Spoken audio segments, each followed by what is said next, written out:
새벽 3시 복도에 남은 흔적. 요양원 야간 근무를 시작한 지 한 달쯤 되었을 때였다. 사람 없는 밤이 편할 거라 생각했지만 이곳의 밤은 이상할 정도로 감정이 남아있는 공간이었다. 새벽 3시. 2층 복도를 닦던 중 바닥에 반짝이는 흔적을 발견했다. 물도 약도 아닌 눈물 자국이었다. 둥글게 떨어진 자국들이 마치 누군가 한참을 서서 울다 간 것처럼 이어져 있었다.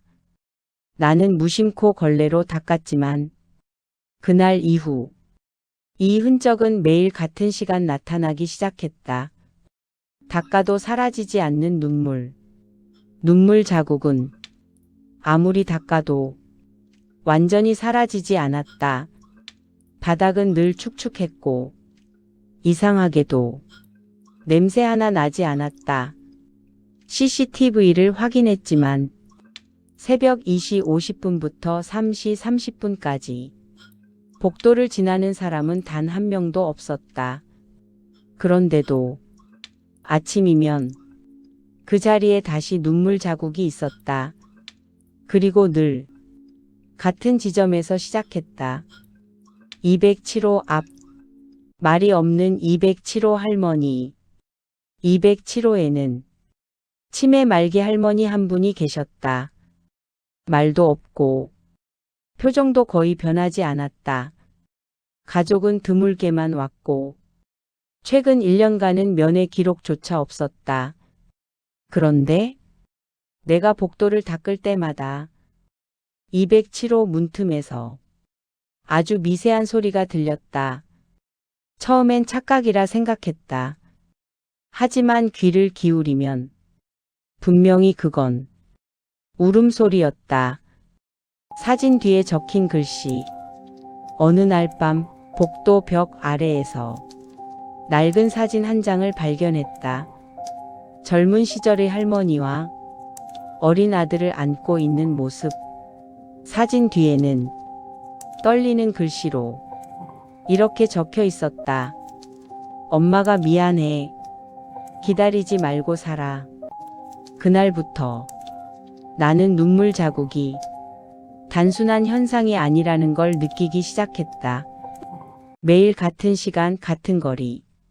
눈물 자국은 항상 새벽 3시 10분에 시작됐다. 207호 문 앞에서 복도 중앙까지 정확히 같은 거리. 마치 누군가 문 앞에 앉아 고개를 숙이고 울다 일어난 흔적 같았다. 그날 밤 나는 일부러 그 시간에 복도에 서 있었다. 아들아, 형광등 아래에서 나는 숨도 쉬지 않고 바닥을 바라보고 있었다. 그때 등 뒤에서 아주 작고 쉰 목소리가 들렸다. 아들아, 몸이 굳어버렸다. 뒤를 돌아봤지만 복도에는 아무도 없었다.